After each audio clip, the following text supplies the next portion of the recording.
How would you deal with the death of a beloved pet? What's the appropriate farewell to them? Cremation, maybe a burial in your garden? Our next guest today is Chloe Lee, and Chloe believes a great way is through taxidermy.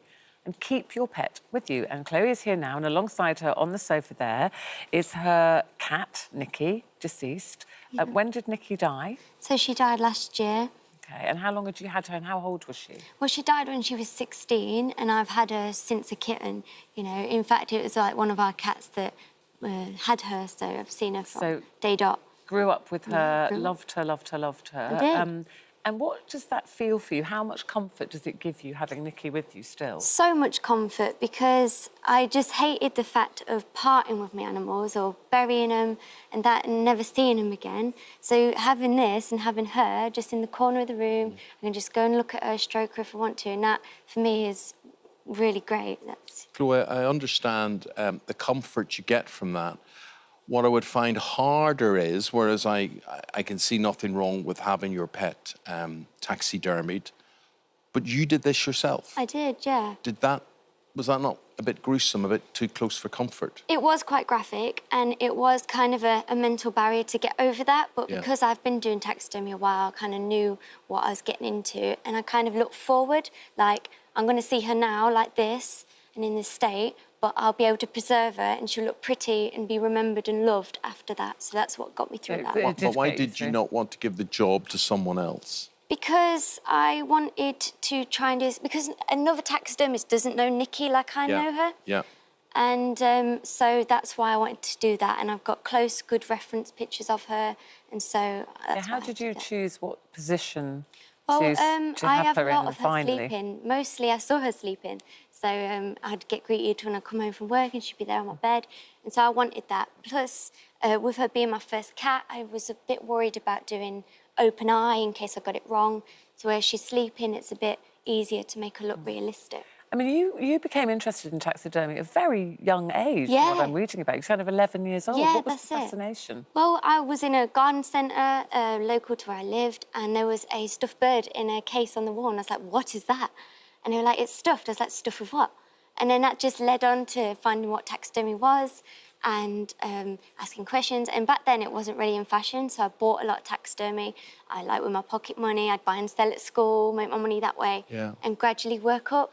And you've become quite inventive, quite artistic about this. Now, we've got a number of examples here in front of us, and these are all animals that have come Chloe's way.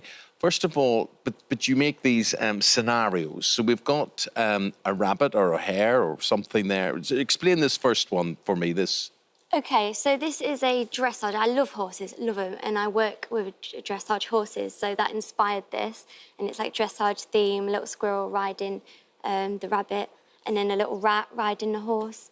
So the whole horse obviously isn't real, but the rat, like, where would you find the rat? Well, I want to say I don't kill anything. I never would for taxidermy. These are like donations and roadkill, things like that. So that's where I get them from. So people kind of heard about you now? Yeah. And, yeah, it's surprising what kind of phone calls I get. Oh, I've seen this from random people, you know, come collect it. And what about people, like you said, some of it's roadkill people, but if people have pets, and I understand for you that gives you great comfort having Nicky there, do people ever want their pets put into a scenario like that? Yeah, there are some who actually do like the idea of it a bit quirkier, but mostly natural, Yeah. What's this little creature here? So that's a little rabbit, a fluffy one, And what's the story here? So that was a donation that I just basically practised on and just did a nice natural one. Now, in case anyone thinks Chloe's on her own with this, she's not. We're going to go to a picture here from Tanya. And Tanya says, this was her cat. That was Susie. Susie was 19 when she died. She's now preserved forever. We got her stuffed so she could stay in our lives forever. Yes, and then this is sent in from Taylor. This is Taylor's pet bunny called Mr. Toodles. Taylor couldn't bear to lose him, so he took the rabbit to a taxidermist, and then that's obviously mounted and up on the wall.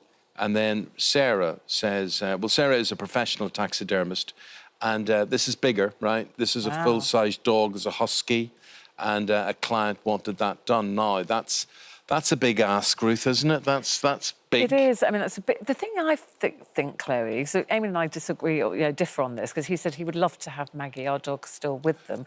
And our dog's it's relatively that small. It wouldn't be warm. Yeah, so when I touch Maggie, she's warm and there's life there. Yeah. I could imagine, for me, I would find it very difficult if that was my cat, to stroke the cat and it's Yeah. cold and it doesn't move. I do get that, yeah.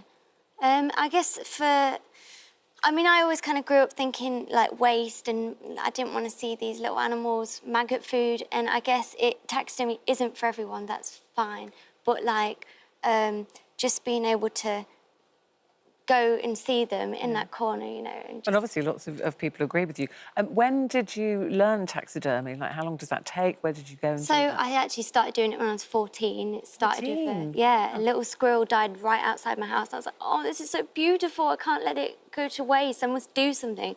And so that's what I did. And I had a blunt knife. I really didn't know what I was doing, but I just started there.